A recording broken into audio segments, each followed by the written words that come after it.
ya terminamos de dar todo lo que son avisos generales y comenzamos con la clase como tal, ya clase número 6 de literatura juanina. Algo habíamos avanzado, así que voy a avanzar por lo menos la primera parte un poquito más rápido. Recordar que, perdón, no había agrandado la pantalla. Ahí está, pantalla.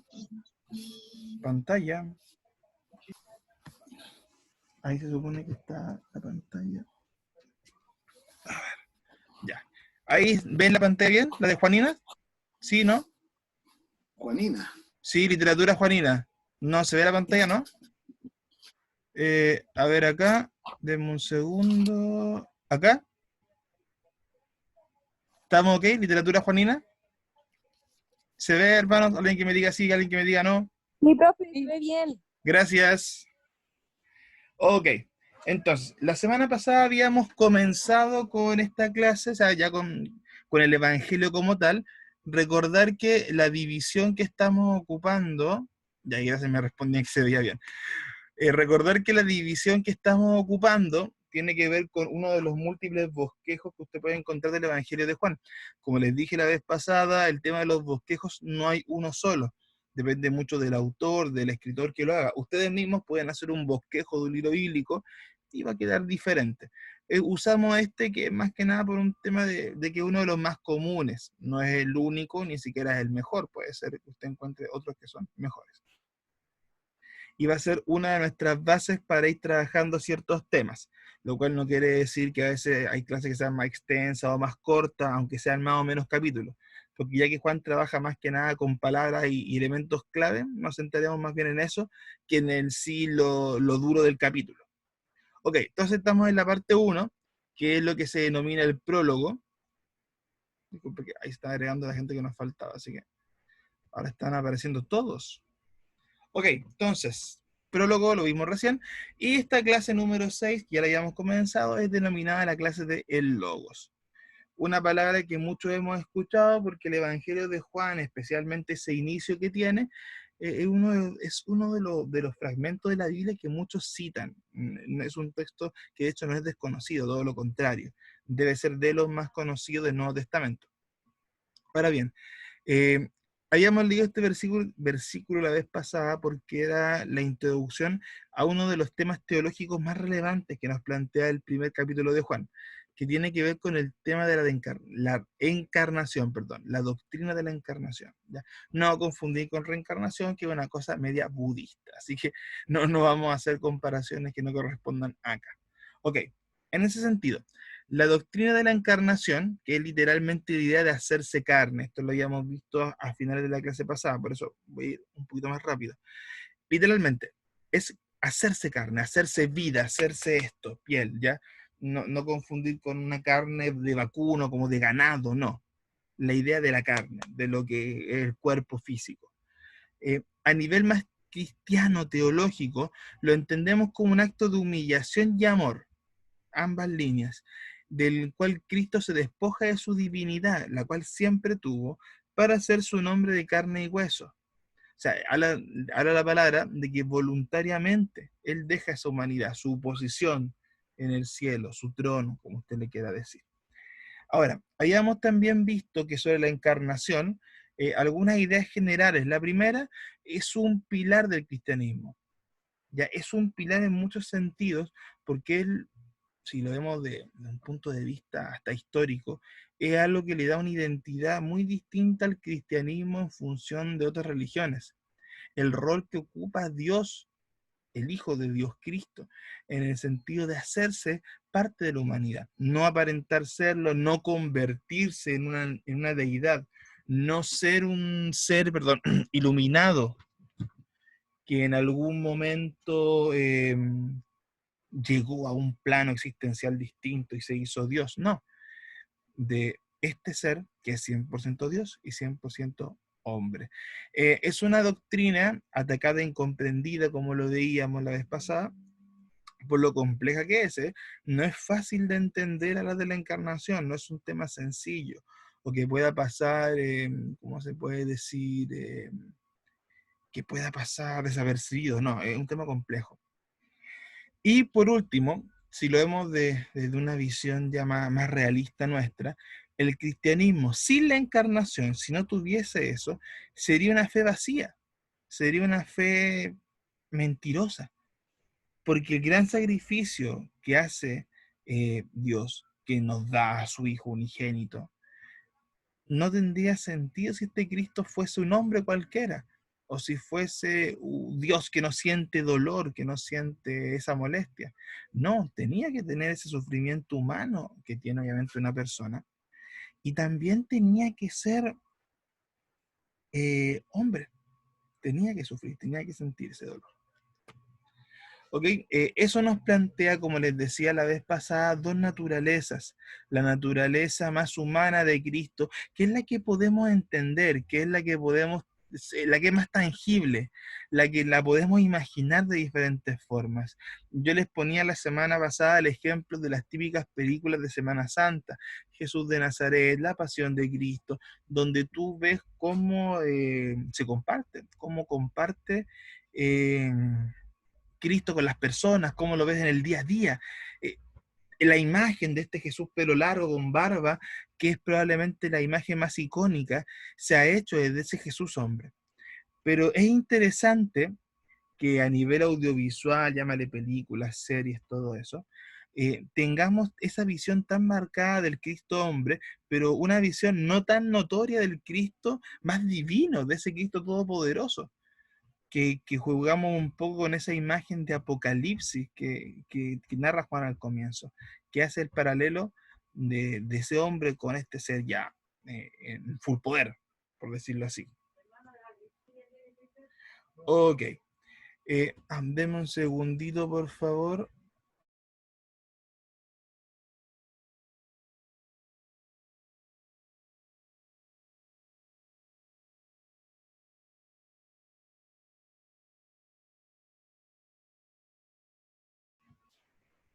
Ya, ahora sí que había bulla.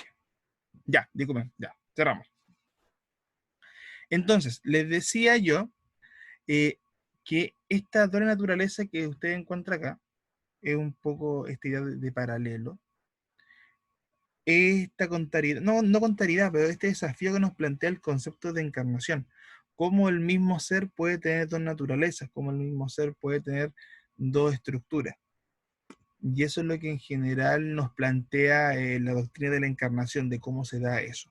Ahora, habíamos visto esa vez que diferentes teólogos intentan definir lo que es encarnación, tomando como base principalmente el capítulo 1 y el versículo 14 del primer libro de Juan, del Evangelio de Juan. Habíamos leído la vez pasada la definición de Pirman, que de hecho, lo que son más antiguos en IBN, Pirman es un autor que es conocido. Algunos de los libros que, si es que hasta ahora no los han visto, pero los van a ver seguramente, son de Pirman. Así que dentro de la línea más conservadora, pentecostal, es un autor bien reconocido. Dice lo siguiente, por lo menos en habla hispana. Como lo saben todos los como lo saben todos los cristianos, la encarnación significa que Dios, es decir, el Hijo de Dios, se hizo hombre. Esto no significa que Dios se convirtió en hombre, ni tampoco que Dios dejó de ser Dios y comenzó a ser hombre, sino que permaneciendo como Dios, asumió y tomó una nueva naturaleza, es decir, la humana, uniendo esta naturaleza a la divinidad en un solo ser o persona.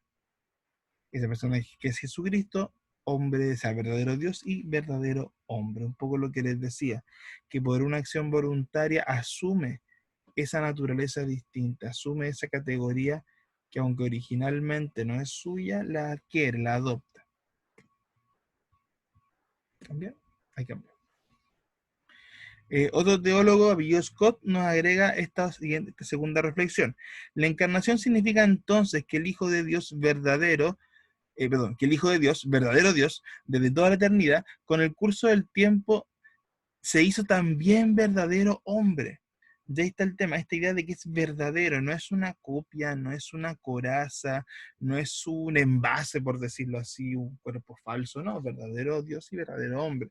Esa es parte de lo interesante de esta doctrina, que te plantea un ser dual, que al mismo tiempo es dos cosas que son distintas, aunque parecieran ser distintas en muchos sentidos, y lo son. Se hizo también verdadero hombre en una sola persona, Jesucristo, consistente en dos naturalezas, la humana y la divina. Y esto es, desde el punto de vista natural, un misterio. O sea, naturalmente tú no vas a encontrar una respuesta a esto. No existe ley, no existe estudio, no existe fundamento de la naturaleza, no existe algo que te pueda dar una explicación sobre el tema. Ahora, hasta aquí habíamos llegado. La semana pasada habíamos visto como el nivel más general de la definición de encarnación. Ahora, ya referente a los que nos correspondía el día de hoy como tal, vamos a plantear una serie de ideas falsas, ideas doctrinales que fueron levantándose durante los primeros siglos, donde el principal punto que se atacaba era la naturaleza de Cristo. Y aquí volvemos a repetir un poco lo que decíamos hace un rato. De hecho, va a ser bien simpático porque en el otro bloque, cuando veamos historia de la iglesia, van a ver incluso algunos de estos que van a repetirse, porque va a tener que ver con el mismo tipo de levantamiento ideológico y teológico contrario. Ok, ahora vamos a trabajar con 4: ebionitas, gnósticos, arrianos y eutiquianos. Hoy no eran más. Hoy eran 6, me conté mal, lo siento. Ok, primero, partimos con los ebionitas. Y aquí vamos a ver de forma muy general, porque esto lo podríamos extender mucho, pero quiero que nos centremos. Muchos de estos, de hecho, todas estas agrupaciones tenían ideas erradas sobre lo que era la doctrina de la encarnación, y eso es lo que intentaban enseñar. Los ebionitas negaban la realidad de la naturaleza divina de Jesús. Para ellos, Jesús era el último y el más grande de los profetas, hijo natural de María y José, pero no eterno hijo de Dios. Intentaban solucionar la tensión entre la deidad de Jesús y la concepción monoteísta del Antiguo Testamento. Y aquí, antes de pasar al Juan 1.1, que es como la refutación que da el apóstol, partimos lo siguiente: entender que estamos en un periodo donde todavía teníamos una lucha, o no una lucha, un proceso de comprensión entre lo que era el Antiguo Testamento, lo que era el Nuevo Testamento y la figura de Cristo, que era temprana, no había aparecido hace mucho. No había una comprensión completa de lo que era el Hijo de Dios todavía. Entonces, los ebionitas hacen algo bien interesante. Plantean una teoría incorrecta, pero que intenta dejar en paz lo que el Antiguo Testamento nos plantea como un Dios único, monoteísta, desde una visión monoteísta, y quién es Cristo.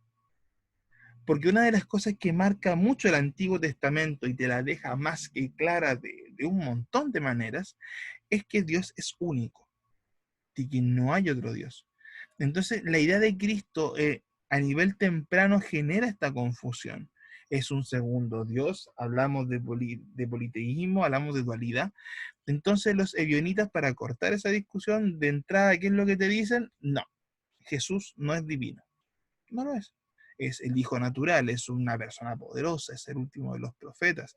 O sea, cumple un rol muy parecido a lo que sería Mahoma, por ejemplo, si intentamos hacer un comparativo. No es exactamente igual, pero podría acercarse. Ok,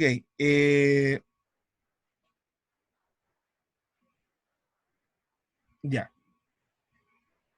Respecto acá, número 2, los gnósticos. Ok, número 2, los gnósticos. Negaban la realidad de la naturaleza humana de Jesús. Y acá vamos al extremo opuesto. Si fijan bien, los ebionitas negaban la parte divina. Para ellos era un hombre cualquiera. Luego nos saltamos al otro extremo, que es negar la parte humana. Recordar que los gnósticos tenían este tema de la dualidad, de que lo que era materia era malo, pero lo que era conocimiento, la parte espiritual, el alma, todo lo que se generaba desde la psiquis, era bueno. Por ende, ellos ver un Jesús humano era ver un Jesús impuro, era ver un Jesús que no estaba en su estado más pleno porque era hombre, porque tenía carne, porque tenía materia, y la materia era corruptible. Y al igual como pasa con el caso de los ebionitas, también el apóstol Juan, pero esta vez en la primera epístola de Juan, ya hace una refutación, ya hace una respuesta que es bien interesante a lo que dicen los gnósticos.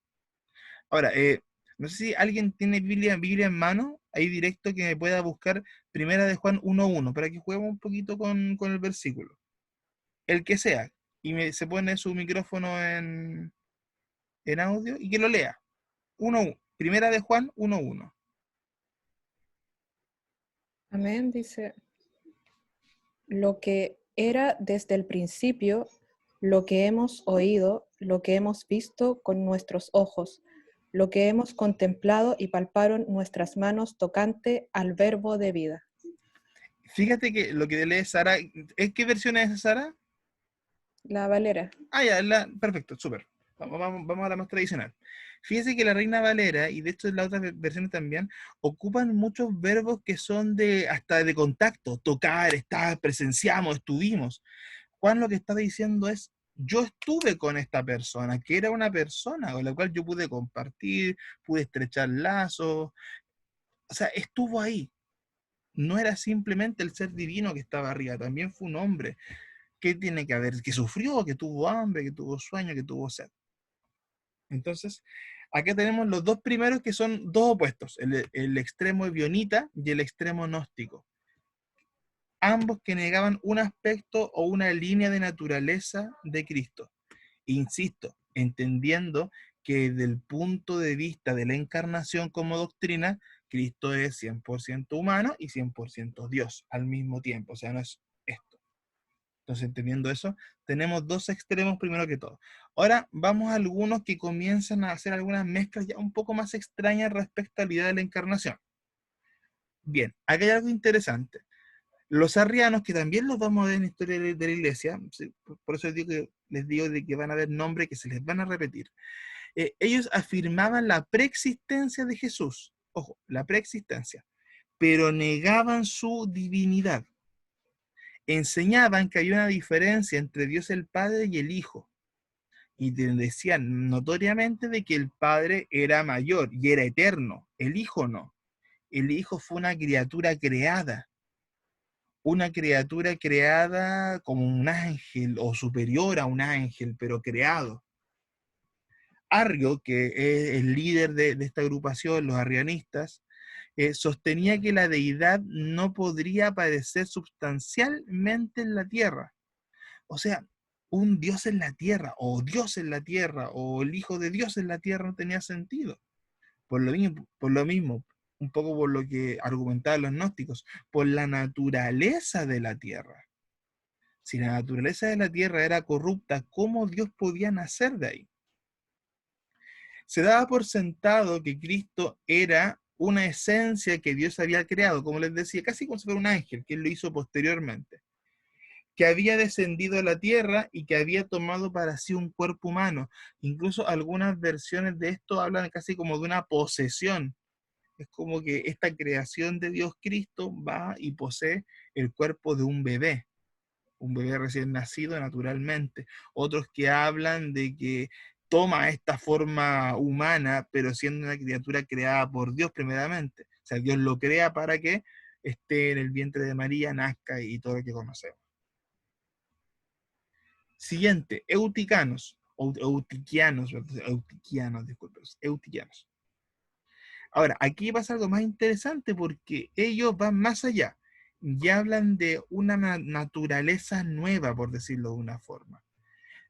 Estos dicen que las dos naturalezas, humana y divina, se mezclan, se fusionan, hacen una amalgama y crean una tercera naturaleza.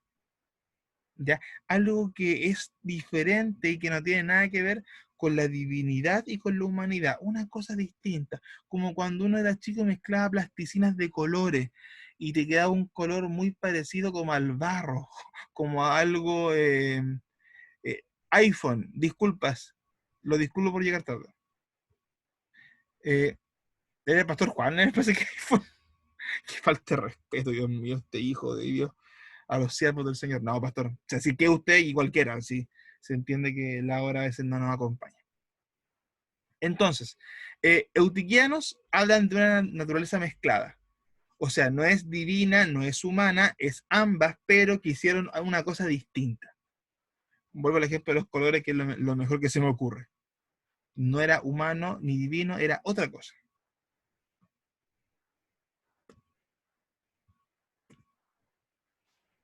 Luego nos pasamos al socialismo, que plantea o da énfasis, fuerza, que era un hombre iluminado, un hombre poderoso, un hombre con muchas capacidades dadas por Dios para hacer cosas que otro hombre no podría hacer, pero en ningún momento un ser divino.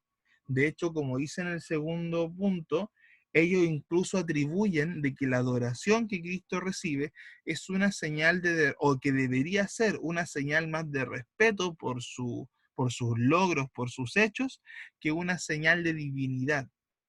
Entonces, fíjense cómo de una doctrina que al papel parece sencilla, como, ya Jesús nació, fueron naciendo diferentes corrientes que generaron confusión en la iglesia. Y es por eso que los padres de la iglesia, ya pasado el siglo I, tuvieron que ir levantándose para ir contrarrestando estas apariciones de teorías locas algunas, otras que parecían hasta con cierto sentido, desde la palabra, para ir manteniendo la sana doctrina. Entonces, los socialistas iban al extremo de que era un hombre con cualidades, era un hombre con el Espíritu Santo a full, entonces podía hacer un montón de cosas que otros no podían hacer. Perdón, y sí, acá estoy. Y adopcionismo. Sostiene que a causa de su carácter sin mácula, o sea, un carácter así bueno, y sus hechos notables, le fue dado como recompensa el ser levantado de los muertos y adoptado a la esfera de la deidad. Fíjate, esta visión te podría decir que es comparable con lo que tienen los nórdicos y el Valhalla. Para la cultura nórdica y para los herejes que vieron la serie de History Channel, de vikingos, el Valhalla es esta visión del cielo nórdico, pero ellos plantean el cielo como un logro que hay que ganarse en la guerra, en ese caso. O sea, tú te cumples tu rol como hombre obedeciendo a los dioses nórdicos y ellos te premian llevándote al Valhalla.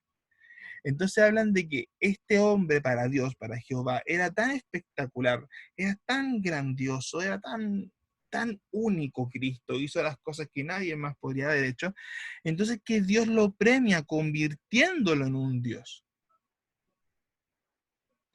El adopcionismo se da por un extremo que es rarísimo y te dice que al final de cuentas, y te plantea, ojo, una herejía peligrosa, porque imagínense que esta herejía hubiese avanzado en el tiempo. ¿Cuánta gente creería que sus buenas acciones no lo llevan solo a la salvación o no lo llevan a acercarse a Dios, lo llevan a ser Dios? Entonces igual es un tema complejo si uno lo analiza así superficialmente. Le está dando cabida a las personas que empiezan a visualizarse como un Dios.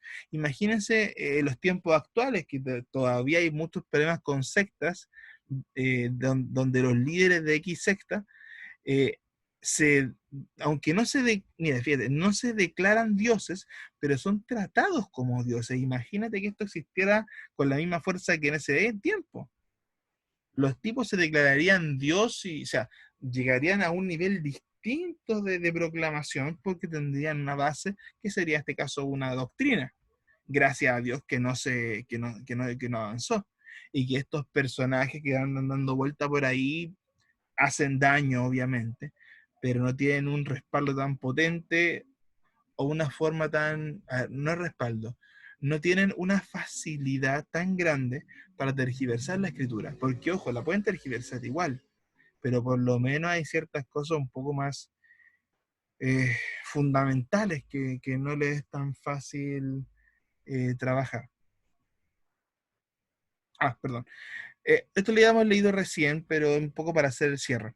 Más allá de todas estas visiones referentes a la encarnación, teorías, creencias extrañas, la verdad que nos plantea la Escritura es súper clara.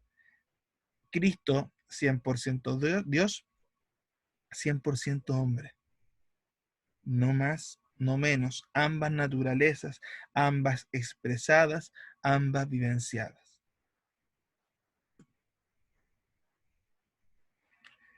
Y de hecho Juan 1.1 nos da pie a eso, porque nos parte diciendo que el verbo ya estaba, que el logo ya estaba, que Cristo ya estaba. Las primeras afirmaciones de Juan en su texto era decirte, Cristo ya existía. Cristo no es una invención del ser humano, Cristo no es un hombre con cualidades, Cristo es un ser que ha estado desde el comienzo de la historia de la creación, incluso antes. Ahora, nos vamos a detener un poquito, ya estamos en el texto bíblico, Evangelio de Juan, versículo 1.1, el mismo que leímos recién acá. Acá vamos a hacer rápidamente un paseo, no una comparación, un paseo entre algunas versiones. Dios habla hoy, NBI, Biblia de las Américas, desde la Natalie Columba y la Interlineal, que de ahí le vamos a dar un toque distinto. Primero que todo, NBI, en el principio ya existía el verbo, y el verbo estaba con Dios, y el verbo era Dios. En el principio existía la palabra, y aquel que es la palabra estaba con Dios y era Dios. Fíjese que se mantiene la misma estructura, no cambia mucho más allá de la palabra verbo o palabra, que es donde está el eje. La tercera versión dice, en el principio existía el verbo, y el verbo estaba con Dios, ingresó ahí. Perdón, que se me está una persona, no sé si le alcanzó a entrar o no. Ahí, perdón, en el principio existía el verbo, y el verbo estaba con Dios, y el verbo era Dios. También sigue la misma línea, no hay mucha variante. Al principio era Dios, y el verbo estaba con Dios, y el verbo era Dios. No sé si nos damos cuenta, y de hecho esto va a pasar en la gran mayoría de las Biblias. Este no es un versículo que tenga mucho conflicto en las traducciones. Ahora, van a haber diferencias con el tema de, como les dije, ¿cómo se llama? Logos, el logos, si es verbo, si es palabra, pero no en sí lo que significa mayormente. Voy a buscar algo acá para complementar. Mientras... hay una pregunta. Voy a leer la pregunta. Quería buscar una versión para complementar. Es... NTV, gracias. Qué bueno que me dio una versión que no estaba. Dice la versión NTV. En el principio... espérate. Macarena, respondo tu pregunta al tiro. No la había leído antes. Dame un momentito, leer esto y respondo a la pregunta. En el principio la palabra ya existía. La palabra estaba con Dios y la palabra era Dios. El que es la palabra existía en el principio con Dios. Fíjate, bueno, la NTV, de hecho, es la versión que más leo actualmente, porque creo que es la más equilibrada entre la narrativa, o sea, que se lea bien a nuestro lenguaje, y traducción. Creo que traduce muy bien la NTV en general. No he encontrado fallos groseros para nada. Ni por lo menos para mí es la que estoy ocupando más, NTV. Y fíjense bien que la NTV, de hecho, más que nada desarrolla el texto, es como que lo explica un poco mejor, pero mantiene el mismo principio. Habla de la palabra que ya existía, habla de que esta palabra ya tenía comunión, estaba con Dios, e incluso que era Dios. O sea, no, tampoco deja en duda que haya sido una aparición posterior, o que sea otro ser. Es el mismo ser, dice que es el mismo ser que convive con el Dios, con Dios. Es una cosa que es rara de leer, pero que es el sentido de la encarnación. Incluso cuando la Biblia habla de que la palabra, el logos, el verbo ya existía, no le está dando una categoría de creación divina, habla de que ya estaba, e incluso ya era Dios. Lo crió, existía y era como en tres tiempos distintos, una cosa que insisto que es compleja leerla y no es fácil. Ahora, Macarena decía arriba, los Illuminati pueden ser considerados una secta, secta con C, no con X, porque secta con X es de 6, secta viene de grupo sectario, con C. Yo creo que sí, una secta. Ahora, en el caso de los Illuminati es bien complejo, porque los Illuminati, a ver, yo creo que lo comenté la otra vez, que es como una versión moderna de los gnósticos, en el sentido de que toman muchos elementos de otras religiones, los mezclan, hacen un sincretismo básicamente. no es tanto una sola religión. Las sectas que hablábamos antes o estas agrupaciones referentes a la encarnación, más que secta, como tal, perdón, más como una secta como tal, esta la que hablábamos recién, adopcionismo, los lesbianitas, etcétera, eran agrupaciones más bien. Algunas, como los gnósticos, son más sectarias, pero en general eran escuelas eran escuelas que tenían mensajes erróneos. Pero si te preguntas a mí, sí, los Illuminati son un tipo de secta. Ahora, son una secta rara, nuevamente, porque son como bien exclusivos, son una cosa muy extraña. No es como una secta tan abierta o de fácil acceso como otras que uno podría entrar a jugar.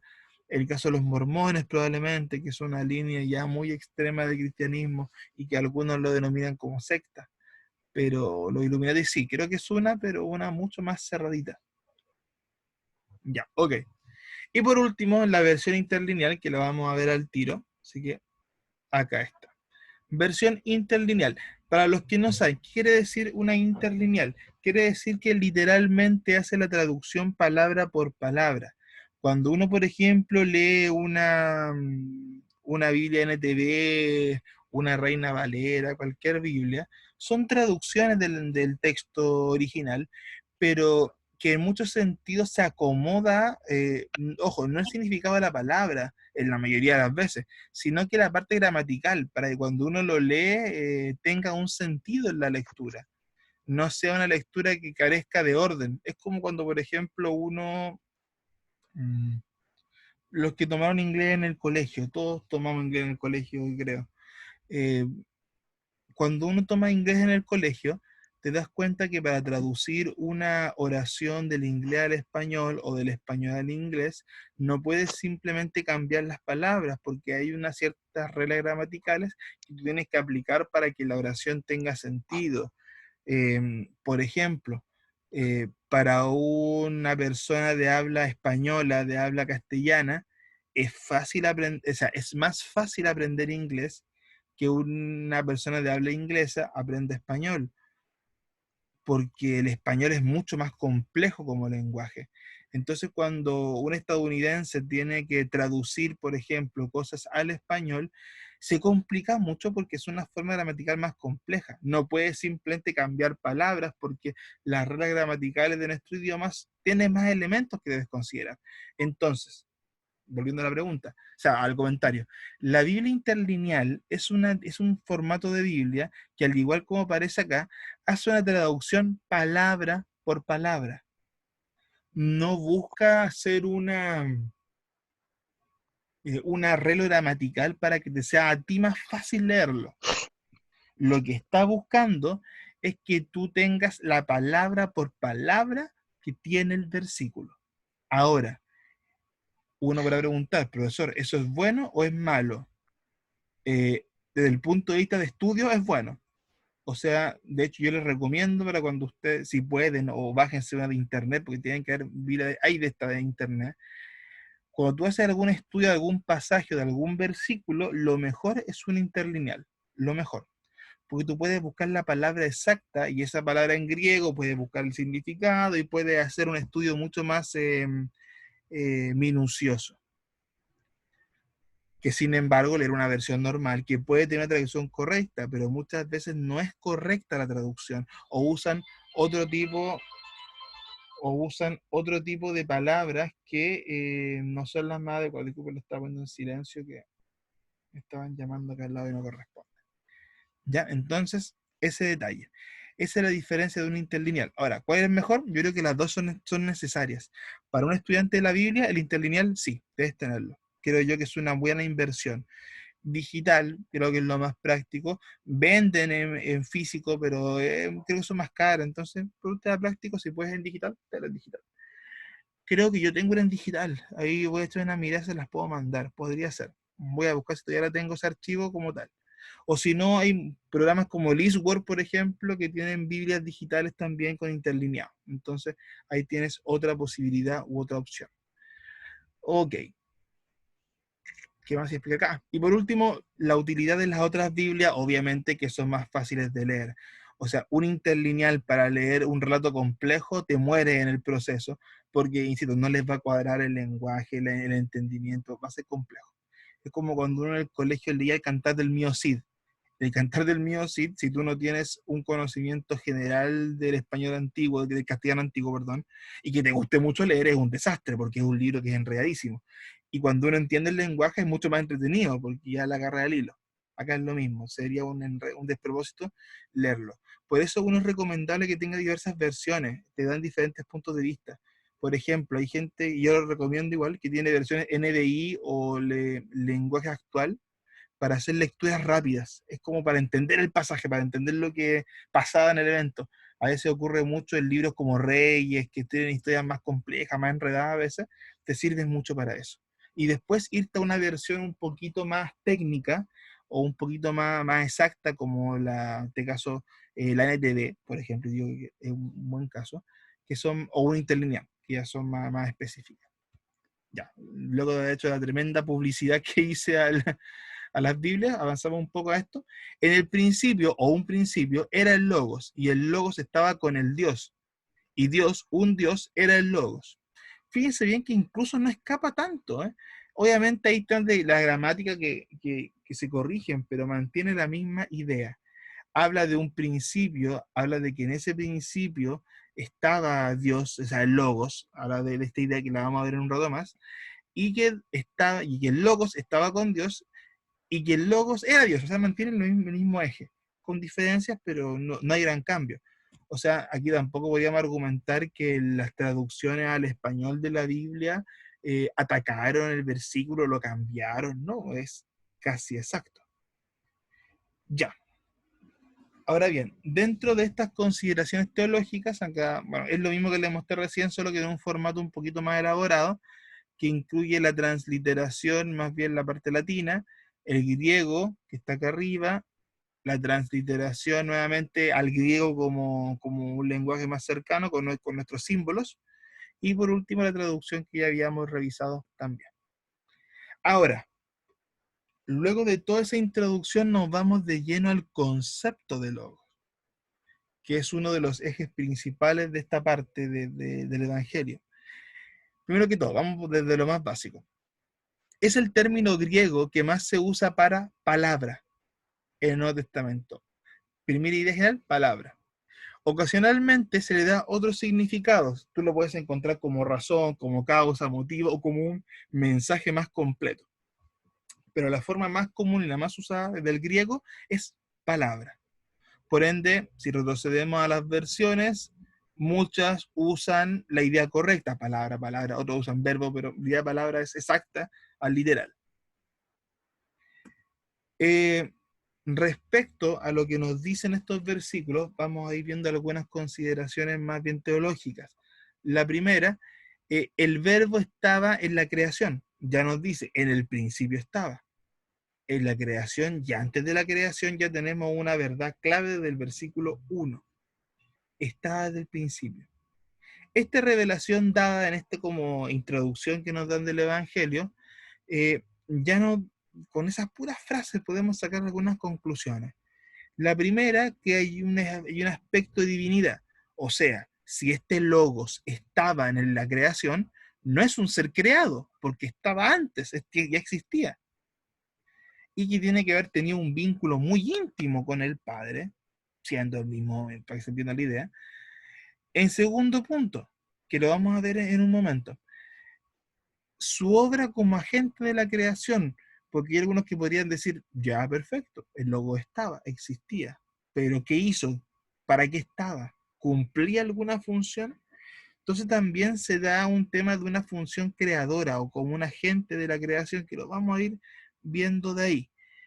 Y por último, la necesidad de que este logo se encarnara, de que se hiciese carne.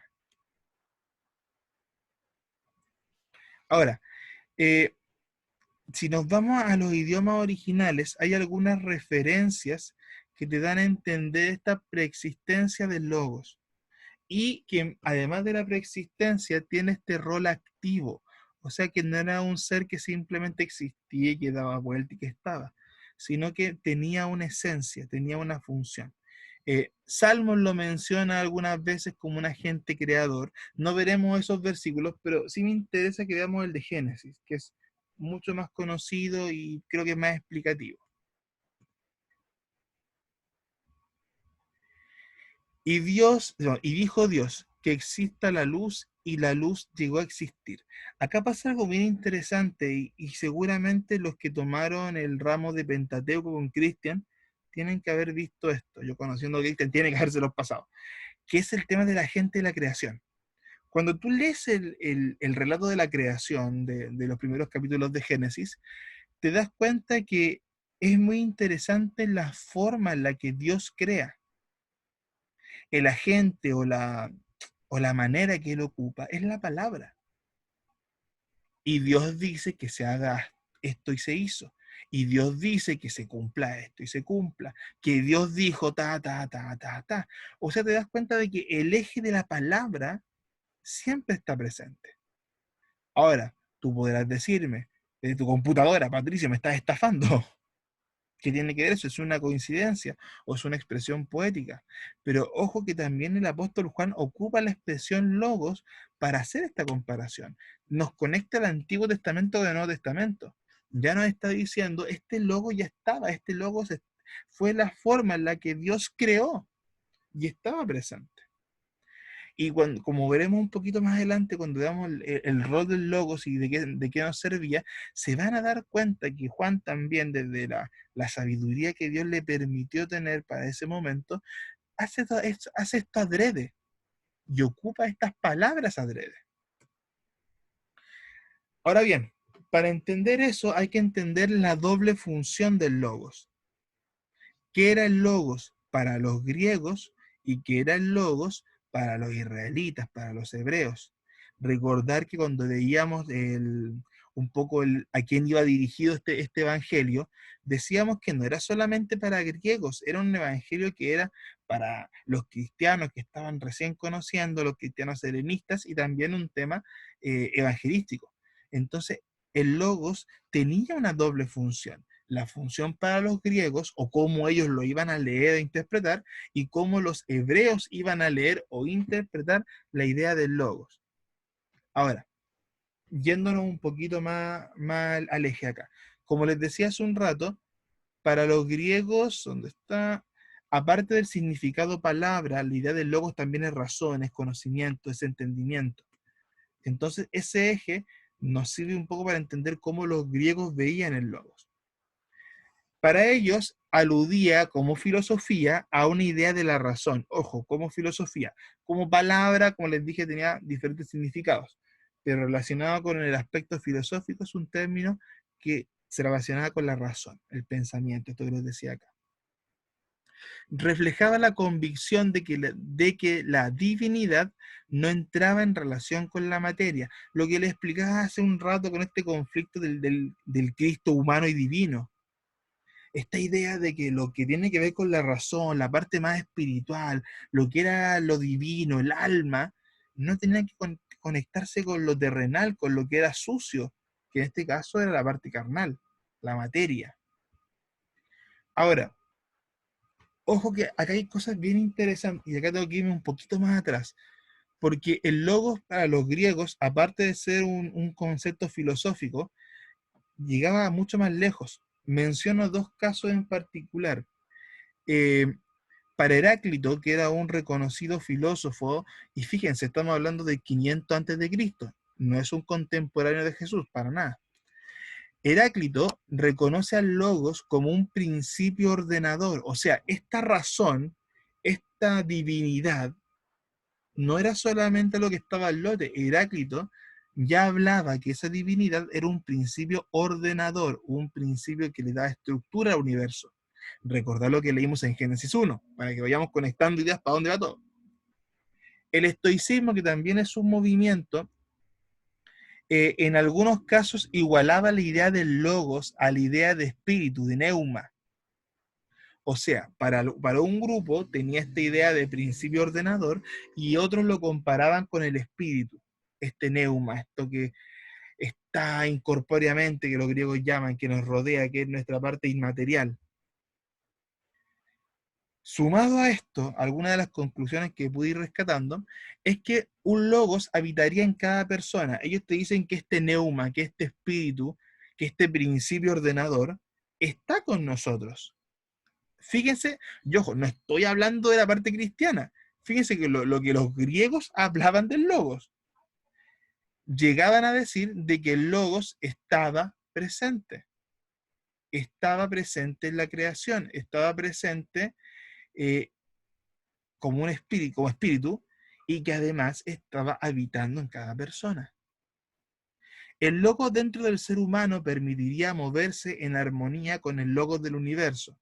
Si estabas alejado del logos, de este espíritu, tú no eras más que una bestia, no eras más que un ser humano lleno de materia. Y recordar que la materia era algo malo desde el punto de vista griego, era lo que te acercaba a la parte más carnal. La razón, el logos, esta parte espiritual era lo que teníamos que buscar. ¿Ya?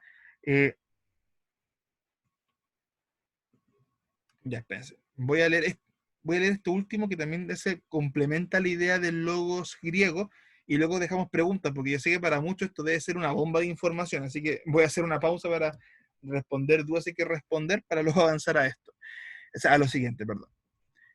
Aristóteles, reconocido filósofo de los más connotados que hasta el día de hoy es estudiado, o sea, en el colegio se sigue estudiando Aristóteles, parte de los ramos de filosofía como filosofía clásica. Aristóteles, él mismo hablaba del logos y decía, el logos tiene la intención de distinguir lo provechoso de lo perjudicial, recordar la idea de la razón, y así también lo justo de lo injusto, casi un rol como si fuese una conciencia. Por ello, a diferencia de otros animales, tiene la propiedad distintiva de hombre, que él únicamente tiene la habilidad de percibir lo bueno y lo malo, lo justo de lo injusto, habla de discernimiento incluso, cualidades que son semejantes. Y es la comunicación de estas cosas lo que hace un hogar y una ciudad un estado. O sea, él dice, si tenemos este logos en nosotros, esta capacidad de razón, tenemos el potencial de distinguir lo bueno y lo malo y hacer un mundo, una sociedad digna, por decirlo de una manera. Ahora, antes de pasar al logo judío, rebobino, porque siento que es como un conjunto de mucha información. Cuando llegamos al Evangelio de Juan, Juan 1.1, recordad que Juan escribía para un público súper múltiple y para un público específico que estaba con la tendencia más gnóstica. Ante todo ese conjunto de información, Juan parte este prólogo del Evangelio con esta declaración de que el Logos es Dios y siempre ha estado en la creación, y de que el Logos habitaba con Dios y de que era Dios. Cuando uno lee eso, entendiendo lo que para los griegos significaba el Logos, uno puede entender por qué Juan enseñó las cosas como las enseñó. El Evangelio de Juan, si un griego lo tomaba y leía su inicio, se iba a enganchar al tiro. Porque de hecho no parte diciendo algo ajeno para ellos. No parte diciendo algo que ellos no van a entender. De hecho, para nosotros es más incomprensible que para ellos, porque en el periodo donde ellos lo toman y lo leen, tiene referencia a su propia cultura, a sus propios filósofos, ya a algunos de sus movimientos. O sea, cuando se habla de que este logos habitaría en cada persona y lo distinguiría de bestias, de seres sin conciencia, no es algo, o sea, es un concepto que podríamos hasta llegar a relacionar con cómo el Espíritu Santo habita en el ser humano. O sea, Juan le estaba predicando a los griegos de una forma de que ellos iban a entender al vuelo de qué trataba este inicio, esta introducción de lo que es el Evangelio. Porque después Juan ya te habla de Juan el Bautista, te habla de Cristo, o sea, después ya te lo vas delimitando, te lo va ordenando. Pero su introducción tiene que ver con algo que es fácilmente entendible para el griego. El griego va a relacionar de una el logos con esta idea espiritual, con esta fuerza del universo, con este principio que está en el universo. Y como decía Aristóteles, este ser que discierne al final de cuentas. Entonces, aunque sea súper complejo de entender, y por eso voy lento, porque esto no es menor, y sé que va a sonar enredado, pero también hay que entender cómo Dios permitió que se escribiera la escritura especialmente para esta época. E incluso cuando lo leemos en la perspectiva actual de año 2020, yo me sigo maravillando en la sabiduría en la cual Dios hacía las cosas. Porque Dios permitió un texto que no solamente nosotros pudiésemos leer hoy, sino que ellos lo podían leer en su tiempo y recibir palabra. Y una palabra que trascendía lo cultural, porque les sería más fácil entender para ellos. Y es complejo, es complejo. ¿Ya? Preguntas, dudas hasta acá, especialmente de esta parte del logo griego, porque quiero que quede súper claro antes de avanzar. Dudas, preguntas, escríbame en el chat, levánteme la mano, desmutéese. ¿Nada? ¿Se está entendiendo? Ya, voy a avanzar.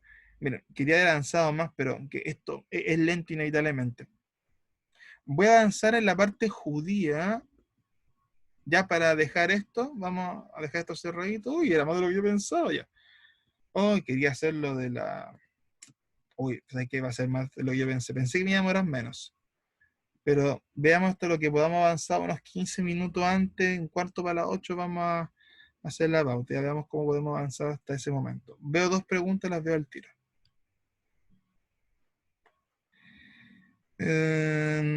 Razón, principio racional del universo. En teología, el verbo o hijo de Dios, el logos. Discurso de la razón de las cosas. Ah, esa es la definición de la RAE. Mira qué buen dato, gracias. Gracias, pastor. Mira, y fíjate que incluso en la definición de la RAE, ellos toman el principio griego. El principio racional le dicen acá. Acá Heráclito le llamaba principio de orden, pero apunta a la misma idea. Y en teología cristiana, obviamente, lo que entendemos como el verbo o el hijo de Dios. Ya, súper, me gusta, ese fue el aporte, pastor. Ok, terminamos entonces con la parte griega. Se entendió lo que nos referíamos con logos. Ahora, para los judíos. Es cierto que los judíos no tenían la palabra logos en su vocabulario original, no era su idioma el griego. Pero el judaísmo helénico ya lo entendía más. Para el judaísmo helénico ya esa palabra era más relacionada. Algunos lo relacionan con la idea de la imagen que aparece en Colosenses 1:15. Esta primera forma del carácter de Dios. O sea, los judíos helénicos podían hacer la conexión con el logos como un aspecto del carácter de Dios. Ya vemos el aspecto racional, el aspecto de discernimiento, lo que decían los griegos. Sí. ¿Aló? No, ahí no. No. ¿Hermana Erika? ¿No? ¿Quién es? Erika. Ah, no, Sí. hermana Clara. Sí, me pasé, me cambié de teléfono. Se me está cambiando de teléfono ya. La muteé, disculpe. Ok, entonces entendiendo, como les decía, un primer acercamiento para los judíos helenistas de esta idea del carácter, el logos como un aspecto del carácter de Dios o una representación de ese carácter de Dios. Y a través del logos, Dios sería conocido por la mente humana. Volvemos al principio de razón. Por medio del logos, yo puedo tener un entendimiento de quién es Dios. Acá. Si nos vemos del punto de vista práctico, como lo leí hace un rato en Génesis 1:3, el efecto de la palabra ya estaba presente. La palabra ya era usado como el agente creador. Dios creó todo por medio de la palabra. De hecho, cuando uno lee el relato de la creación, la única cosa que Dios no hace por medio de la palabra es al ser humano, es la única. Y de hecho, cuando Dios crea al ser humano, es muy distinto porque habla de un acercamiento y cómo Dios le da forma de la nada, lo construye.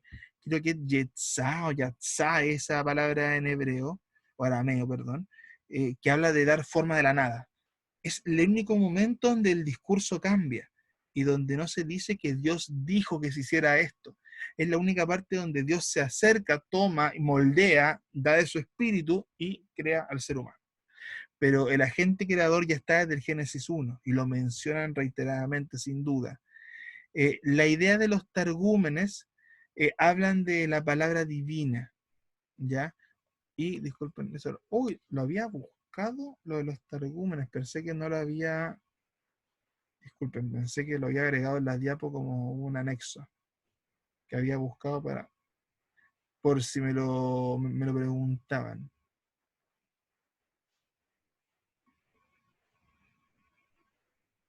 Ah, acá está.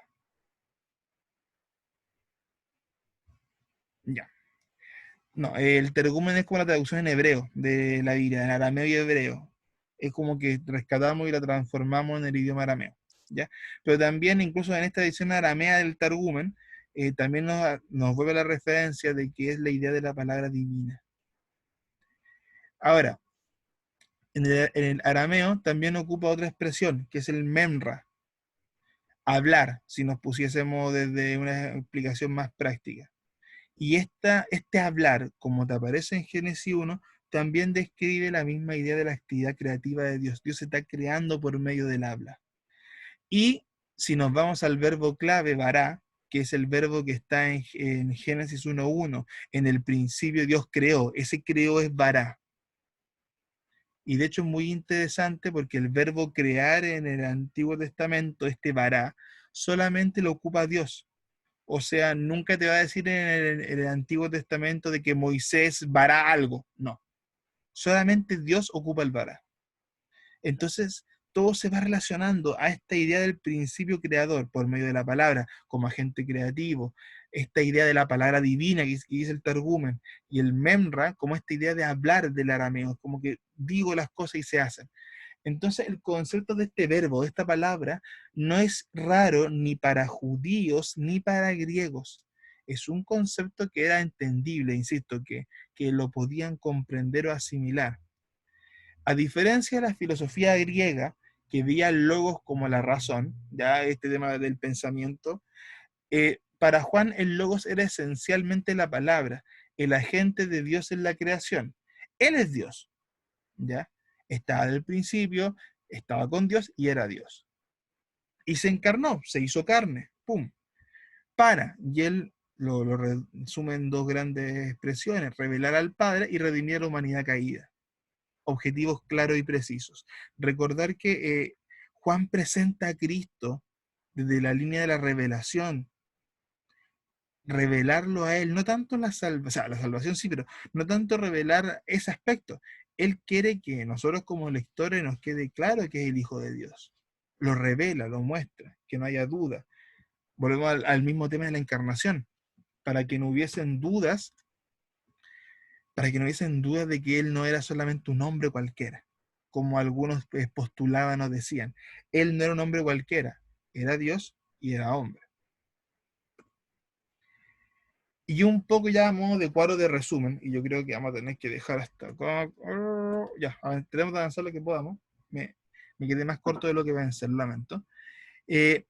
Resumiendo, vamos a ver las dos ideas. Para el judío, la palabra, la que está acá en naranjo, estaría más familiarizada con el logos, esta idea del memra que les decía, que es una forma de hablar de la acción creadora de Dios. ¿Ok?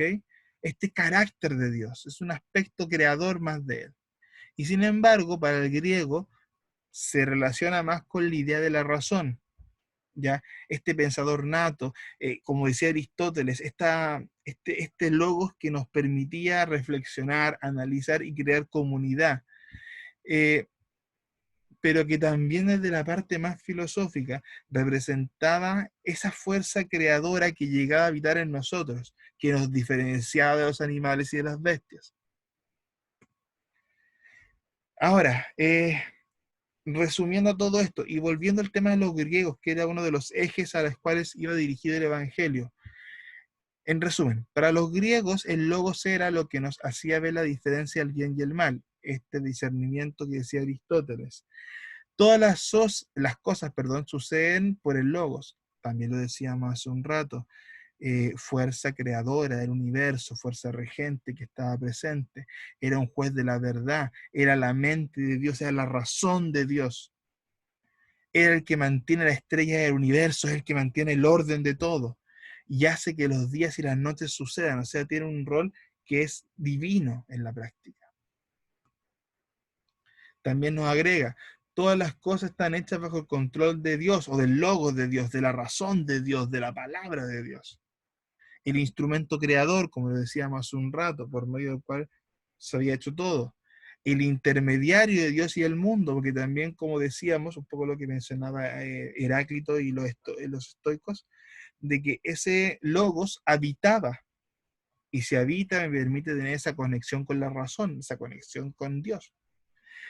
El universo fue creado por el logos de Dios, la razón de Dios, como les decía, y en conclusión, cerrando esta idea, para un griego el universo tenía orden y leyes, y eso era el logos, lo que le permitía tener un orden, una estructura, una forma de funcionar sin que estuviese en caos. Recordar que aparte de todo esto que hemos dicho, la idea de la razón del logos es evitar el caos, porque la naturaleza animal, bestial que decían los griegos, era la representación de los instintos descontrolados, y esos instintos descontrolados, hacían referencia al caos. Bueno, ya, y resumiendo lo mismo que dije recién, para este griego el universo tenía un orden, tenía una estructura, y esa estructura era representada por el logos que ya les decía. Y ya, y termino con esto, voy a tener que dejar esto acá para alcanzar a explicar la pauta. Y volvemos allá a Juan. Y aquí lo que les decía, la genialidad que Dios le permite a Juan. Porque Juan utiliza las palabras tan exactas para referirse a Cristo que los dos públicos principales que él tenía lo iban a entender. De esta manera, como se dice acá abajo, unió a dos culturas. Ya no había judío, ya no había griego, porque ambos eran uno en Cristo. El Logos los unía. Esta idea de la palabra los hacía uno. Y pues digo de que la inspiración que Dios da a los escritores de la Biblia es genial. Y con Juan permite hacer una introducción maravillosa, especialmente si consideramos el contexto para el cual fue hecho. Entonces tomó a los dos grandes credos y los une con esto. En vez de generar una diferencia o una discordia entre ellos, de generar conflicto, pelea, tomó lo que los unía y con eso comenzó a predicar y con eso comenzó a transmitirnos la vida de Cristo, por decirlo de una forma. ¿Ya? Ok, quedo hasta aquí porque me interesa que comiencen con el trabajo esta semana. Y por último, ese cachito que nos falta, que es lo mínimo, ¿ya? Nos faltan como 3 días, pues no nos afecta grandemente, pero no es relevante para el trabajo. O sea, pueden empezarlo sin eso y después rematamos eso que nos falta. Déjenme venir acá al ¿cómo se llama esto? Ya. Se supone que están viendo un Word. ¿Lo están viendo? ¿Sí? ¿No? ¿La pauta la ven? Un documento en Word. ¿Lo están viendo? Sí, no, díganme algo. Sí. Gracias. Sí. Gracias. Hermano, por favor, les pido cooperación en esto porque créanme que a pesar de que sé que están ahí, pero uno se siente solo hablando 1 hora y media acá. Entonces, respóndanme, no muerdo. Ya, hay una preguntita ahí en el chat. Ahí se ve la cooperación. Ok. Esta fue la que envié el día de ayer a mi hermana Amanda. No sé si la alcanzó a mandar, hermana. Sí, la Ya. recibimos. Sí, sí está enviada. Ya, Sí. súper. Gracias, hermana. Entonces, bueno, se dan cuenta, esto es ya más parecido a algo tipo prueba, ¿ya? Preguntas mucho más cerradas, puntajes definidos, y asumo que va a ser más fácil visualizarlo para los hermanos que el trabajo del ensayo. Lo cual no quiere decir que es fácil. Ojo, quiere decir que tiene una estructura un poquito más lineal, más fácil de seguir. Ok, leemos las instrucciones, luego respondemos preguntas si es necesario. Como les dije al comienzo de la clase, al igual como lo hice la semana pasada, el día sábado y el día domingo de 6 a 7 estaré con tutoría. ¿Ok? Igual como les dije al comienzo, ojalá tuviesen algo avanzado. porque eso va a ayudar bastante a que sea mucho más ágil la tutoría y se pueden hacer correcciones mucho más concretas al trabajo, usted puede corregir ahí mismo. Así que es una recomendación personal, si no lo voy a hacer igual, pero hágalo, creo que le va a servir. Ok, instrucciones. Responda de forma completa a la siguiente pauta de trabajo, usando como principal fuente el texto bíblico del Evangelio de Juan, capítulo 1, versículos del 1 al 18. De ser necesario y para complemento de información, puedes usar otros textos de apoyo, como Biblia de estudio, comentarios bíblicos o textos históricos. Ok, introducción sencilla y una serie de preguntas basados, basados centralmente en lo que es capítulo de Juan 1, versículos del 1 al 18. En algunas preguntas, específicamente en una, va a ser necesario que usted utilice la Biblia y complemente con otros versículos. Pero quitando eso, usted podría hacerlo casi por completo solamente usando ese fragmento de la escritura. Ahora, si por temas de complemento, si por temas de querer hacer el trabajo a una mayor calidad, le quiere agregar más cosas, genial, para mí mejor. Ustedes profundizan más y es un trabajo que queda de una mejor calidad. Ok, veremos rápidamente las 9 preguntas o los 9 puntos. Cada uno tiene su puntaje entre comillas, entre paréntesis al final, así que usted se podrá ir haciendo una idea de cómo va el puntaje. Punto Profesor, 1. ¿Y las 9 preguntas es de un solo capítulo, del 1? Sí. Y ni siquiera del capítulo completo. O sea, a ver, mira, leámoslas primero, ¿le parece? Para que después veamos las preguntas referentes a cada cosa, ¿eh? Porque, ojo, no son como preguntas de qué significa esto solamente, no, incluye hartas cosas. Algunas que vimos en las primeras clases del curso. De hecho, las primeras 3 preguntas les podría decir, usted las puede responder hasta con las clases, porque yo ya di el tema, o sea, ya se explicó. Entonces, por eso me digo de que es, aparte de trabajar con el capítulo, tiene que ver con el principio de la materia. Entonces, va a ser un complemento. Ok, pregunta número 1. Estudio del contexto histórico. ¿Qué elementos del contexto histórico, social o religioso de la época son relevantes para poder interpretar de forma correcta los pasajes estudiados? Yo les planteé ese pasaje, el que revisa, parte de lo que revisamos hoy día. ¿Qué elementos históricos, te dice la pregunta uno, históricos o culturales o religiosos, son relevantes para que yo entienda ese versículo, o esos versículos? Torpedo 1, que se los tiro, porque lo expliqué recién. Es relevante que el contexto sea de judíos y griegos, o de que, más que judíos y griegos, de la importante influencia griega. ¿Por qué es relevante eso históricamente? Porque por algo Juan usó logos y no usó otra palabra. Torpedo, se la regalé. Ahí tienen la primera. Entonces, ¿qué necesito? Que ustedes sean capaces, según todo lo que vimos anteriormente en clases, de decirme qué aspectos de la historia, de la cultura o de la religión de la época me sirven a mí para interpretar ese versículo. ¿Qué debería saber yo como estudiante de la Biblia? ¿Qué debería saber como un conocimiento contextual para entender ese versículo? ¿Qué herramienta me falta? Les tiré una de regalo. ¿Qué otro elemento más puede ser? ¿Sí o no? Ahí ustedes tendrán que ir viendo. Ojo, no es una sola respuesta, no son solo 2 respuestas. Uno puede sacar hartas cosas y hay una posibilidad amplia de respuestas, ¿ya? Ahora, si usted lo quiere, lo puede hacer por un punteo, por un solo párrafo, no se preocupe tampoco, no es una explicación tan extensa, es más que nada un punteo de ideas que yo pueda reconocer que usted se maneja y que puede comprender eso. Número 2, características generales del texto. Y acá se lo especifico. Mencione elementos claves sobre el autor, los receptores, o sea, hacia quién va dirigido el texto y la ocasión. ¿Para qué se escribió el texto? Lo hemos visto en clase. O sea, si usted ha estado en clase más o menos bien atento, eso lo debe tener clarísimo. Si no, puede revisar las diapos o puede revisar los videos. Esta pregunta tiene que ver básicamente con la información del autor del texto, del para quién y del por qué. ¿Ok? Y ojo, eso cuando uno hace un ejercicio de exégesis es súper normal. cuando uno hace una exégesis o un estudio exhaustivo de algún libro de la Biblia, es súper normal que uno, aunque se haga un punteo de quién escribió el texto, de dónde vino, fecha, etc. Acá solamente les pido lo preciso, ojo, lo preciso del autor, de los receptores y de la ocasión, que insisto, está visto en clase. Es cosa de que vea sus apuntes, vea lo que hemos trabajado y va a estar, yo creo que, súper clarito. Punto número 3.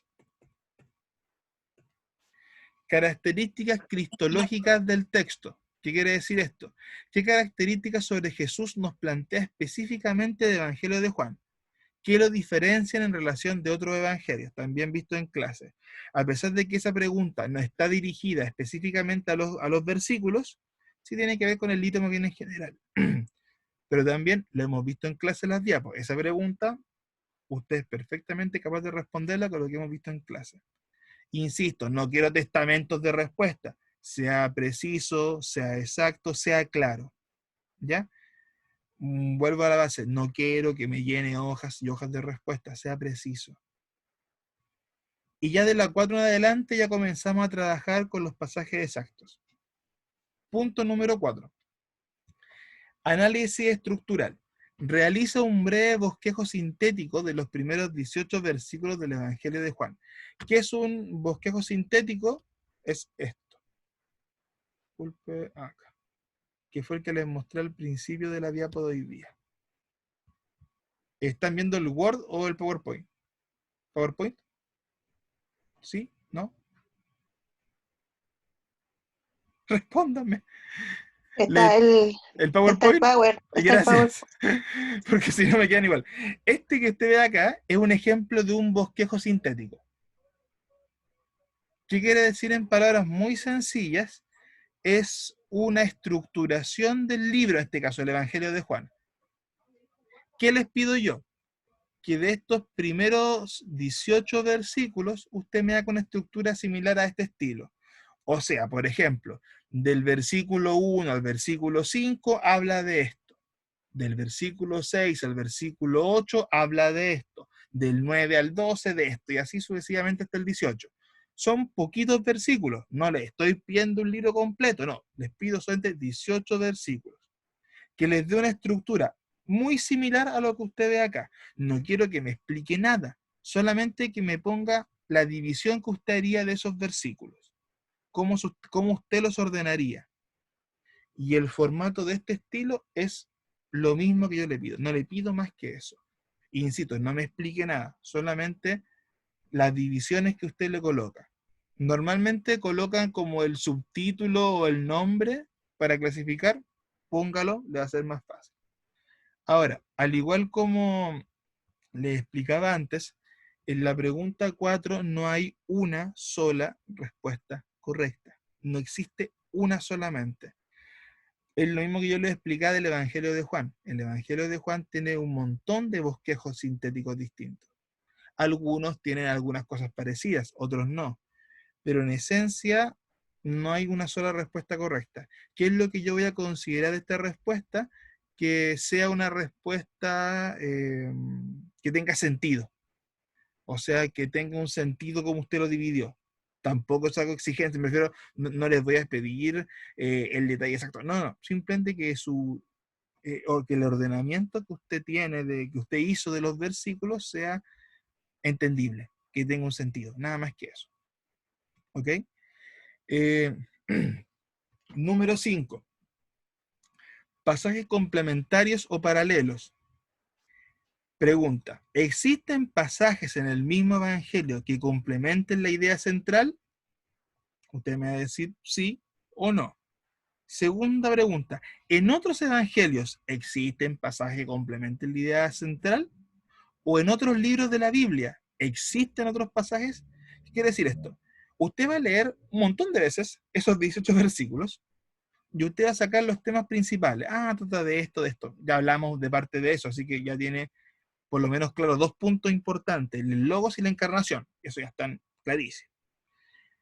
¿Existen otros versículos de la Biblia que hablen de eso? Usted va a tener que decirme sí o no.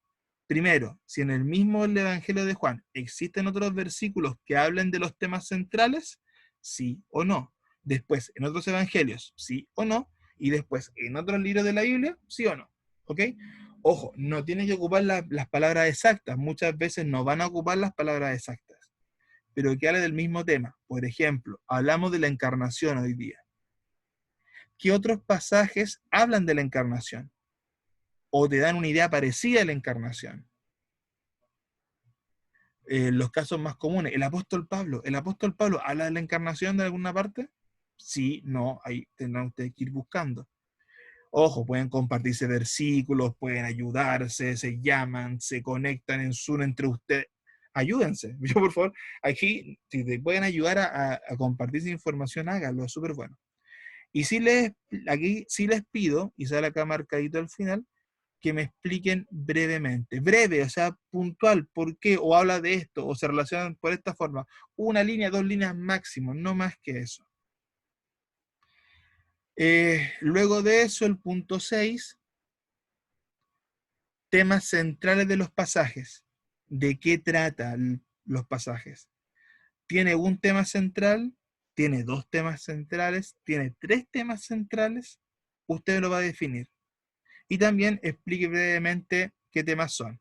Hoy día hablamos de por lo menos 2 o 3 temas. Hoy día, o sea, hermano amado, yo le recomiendo que terminando la clase haga el punteo rapidito de los temas para que gane tiempo. Y que lo explique muy brevemente, muy brevemente. Insisto, no quiero páginas de respuesta, no, lo preciso. Palabras clave, el punto 7. ¿Qué palabras o conceptos claves existen en los pasajes? Hay una que está fija, una que tiene que estar pero clavada en todos los trabajos, se lo estoy diciendo. Pero si usted considera que hay más palabras o conceptos clave, 1, por su importancia, o 2, porque se repitan mucho, que también puede ocurrir que se repita mucho un concepto, anótenlos. Les puse un entre paréntesis acá. Se recomienda complementar esto con un análisis de los significados en griego que puedan ser útiles. Se recomienda. Si usted no se maneja en alguna interlineal o algún diccionario, no lo haga. O inténtelo si quiere, intentarlo. Pero no les voy a pedir acá que me hagan una comparación con el griego si no se manejan 100%. Yo sé que hay gente que se maneja y seguramente esa gente lo va a poner solito porque ya ha hecho exégesis antes, ya ha tenido un trabajo más metódico. En el caso que no sea su caso, ¿qué me interesa? Identifíqueme los conceptos principales, cuáles son. Haga la comprensión de lectura, lea harto el pasaje y busque las palabras clave y esa las rescata. Si puede buscar el significado original para que sea más entendible, bienvenido sea. Es un ejercicio que a usted le sirve como estudiante de la Biblia. Siempre lo he dicho, es extra ayuda. Si usted igual quiere, puede comparar versiones, como en el caso de hoy día. En algunas versiones es palabra, en otras es verbo y el original es logos. También puede ser una forma en que le puede servir. Lo mismo, usted elige la cantidad de palabras que usted considera clave. Ojo, que digan los versículos. Aquí no se meta con el resto del evangelio. Lo que dicen los versículos específicamente. Pueden ser las palabras que a usted más le llamen la atención, pueden ser las palabras que más se repiten, como les dije, o las más centrales según el tema. Punto 8. Conclusiones teológicas. Conclusiones desde la línea teológica que puedan obtenerse luego del estudio de los pasajes. Entre paréntesis, la enseñanza de los pasajes, la enseñanza bíblica. Por ejemplo, voy a decir un ejemplo nada que ver. Los pasajes de Juan nos enseñan sobre el diezmo, sobre la doctrina del diezmo, estoy inventando la doctrina del diezmo. O nos enseñan sobre salvación, o nos enseñan sobre la creación del mundo. Estoy diciendo cosas al voleo. ¿Cuáles son las principales enseñanzas de cada pasaje? Aquí sí, por favor, argumenteme un poquito, explíqueme el por qué. Nuevamente, no me dé páginas de respuestas, pero un par de líneas se agradecen para entender el por qué me está dando esa explicación. Y novena y última, ¿qué enseñanzas nos dejan los pasajes para la iglesia en la actualidad? Esto tiene que ver con la aplicación práctica. hoy en día, para usted como miembro de una iglesia, para su comunidad, para un recién convertido, para un cristiano más nuevo o el más antiguo, estos versículos, ¿cuál es la enseñanza práctica que le dan al cristiano? Ojo, lo del día a día, lo cotidiano. Para el creyente más nuevo, por ejemplo, ¿de qué le sirve saber esto? Que es distinto al punto de arriba, por eso quiero dejarlo súper claro. El punto 8 tiene que ver con las enseñanzas más bien teológicas, con la enseñanza dura, la doctrina, el mensaje más como de contenido. La pregunta 9 es lo práctico. Para mí, como creyente, ¿de qué me sirve saber eso? Ya, eso es el trabajo. Son 2 semanas, hermanos. Tampoco les voy a dar tarea estas 2 semanas para que se puedan concentrar. Preguntas, ahora, relacionado con esto, con el contenido de lo que vimos. ¿Por chat o por micrófono?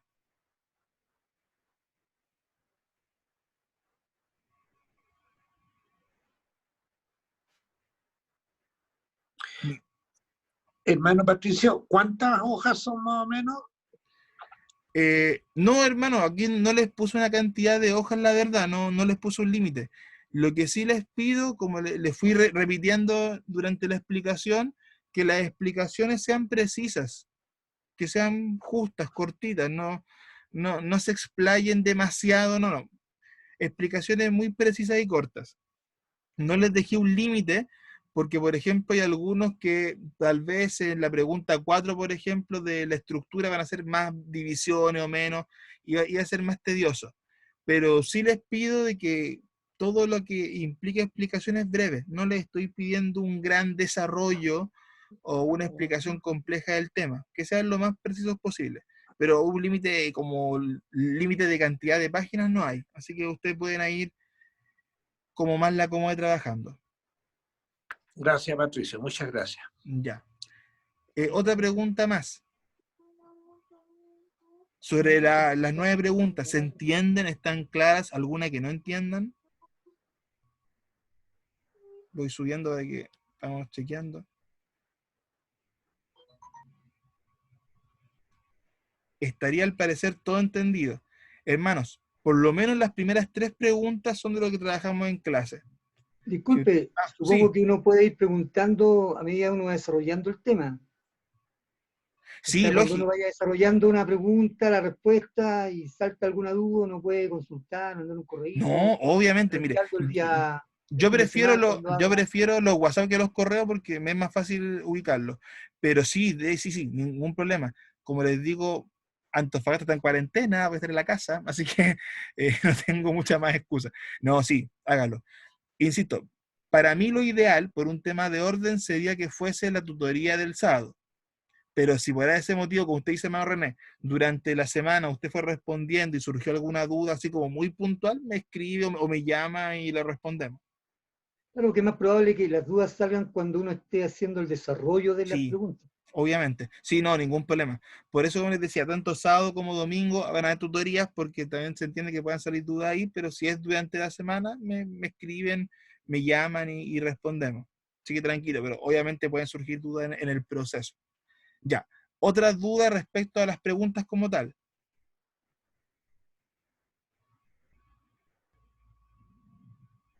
No, al parecer no creo. Ya. Mi hermana Amanda ya les mandó entonces la pauta, está todo ok. Hermanos, 2 semanas, ¿ya? Si no me equivoco, eso sería estamos a 4 más 7, 11, 18, si no me equivoco, de mayo. O 19, 18 parece. Pero es el lunes. Me pusieron la fecha. A ver. Gracias, 18. Lunes 18 de mayo. Ya después del 18 retomaremos un poco el ritmo de las tareas porque lo he dejado de lado para que las evaluaciones se hagan bien. Pero ya terminando esta evaluación voy a retomar especialmente las tareas de historia de la iglesia. Y ya que son con libros, requieren una lectura un poquito más ordenada. Entonces, terminando esto, se va a retomar las tareas normalmente de historia. Principalmente de historia, que son las que digo son más tareas. Entonces, eso. Ya, hermanos amados, vamos al break. Me pasé un poquito, no tanto, menos mal. Son las 8:07. 15 minutos. 8. Estoy sumando súper mal, disculpe. 8:15, 8:25, 8:25 ya para que redondeemos. 8:25 para que estemos conectados nuevamente. Comenzamos con Historia de la Iglesia. Ya, gracias a las que preguntaron. Como les dije, yo quiero terminar Historia de la Iglesia a las 10, o sea, estar cerrado en ese momento, así que probablemente terminemos, yo creo que 5 para las 10, 10 para las 10, va a ser un poquito más cortito hoy día por la petición que le hice, ¿ok? Aparte que sé que muchos quedaron cansados con el ensayo, así que tampoco voy a dar la lata en extremo. Ok, entonces, vamos a todos al break ahora. Revisen esto con calma, si surgen dudas, como dice mi hermano René, me las preguntan en la semana y se las voy respondiendo, así que no, tranquilos con eso, ¿ok? Eso, voy al break, déjame parar la grabación porque la vez pasada no la paré, y fue muy divertido el resultado.